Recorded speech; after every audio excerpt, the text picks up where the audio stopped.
SCP-165 Object Class Keter. The organic component of SCP-165 resembles that of typical parasitic mites, 750 micrometers in length, with 8 legs and a genetic structure similar to the house dust mite. The main difference is the hermit crab-like behavior attaching grains of sand to its back. It is unknown what purpose the sand serves, but the massive colony of SCP-165 numbers in the hundreds of billions to possibly trillions, creating a rather large dune. The similarities between and SCP-165 are only superficial. Colony is protozoan in nature and apparently shows a collective intelligence and awareness that is not understood. SCP-165's colony is made up of individual Akari who don't show cooperation but rather competition on the hunt for food. Like mosquitoes, they rely on chemical detection of carbon dioxide and sugars in the air to detect prey. The Akari mice roll and bound over one another toward prey, using only their legs to climb over one another. When in contact with the flesh of animals, they release a numbing chemical toxin in their bite, similar in makeup to that of mosquito and flea bite toxins. Subjects are typically unaware that millions of mites are taking turns at grabbing mouthfuls of its flesh as they swarm around their victim. A typical swarm resembles a swirling vortex around a victim or victim's appendage.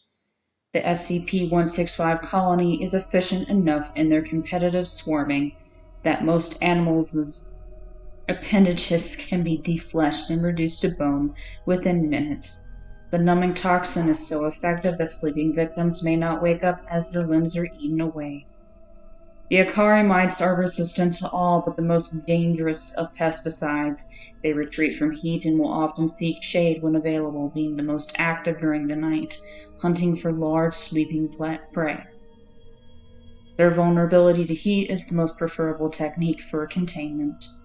Addendum. Acquisition. It is apparent that the U.S. government has been aware of dunes of SCP-165 for some 80 years. The area where SCP-165 was found is now a forgotten German immigrant ghost town of Fredericksburg, Arizona, in the Tule Desert near the Goldwater Air Force bombing range. The remote town of Fredericksburg was founded sometime in the late 1800s and by 1908 had become a ghost town. A passing cavalry troop reported that the inhabitants had disappeared and that the buildings were empty.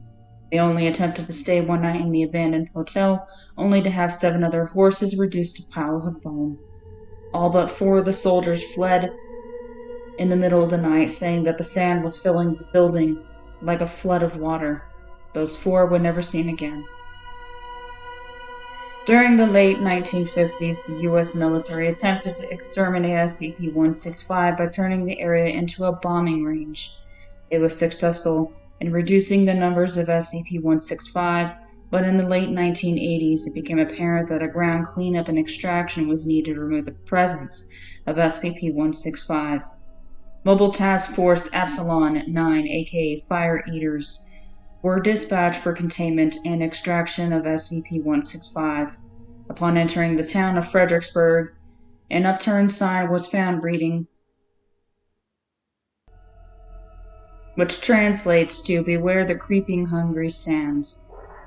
The flame accelerators of MTF Epsilon 9 proved highly successful in glassing the land of SCP-165 and reducing its number to a manageable size.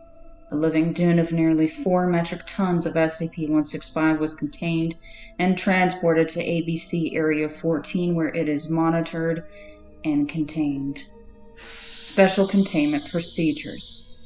Housed in the facility at Armed Biocontainment Area 14, SCP-165 is to be treated as a contagious pathological organism. The highest sterilization and quarantine procedures are to be followed.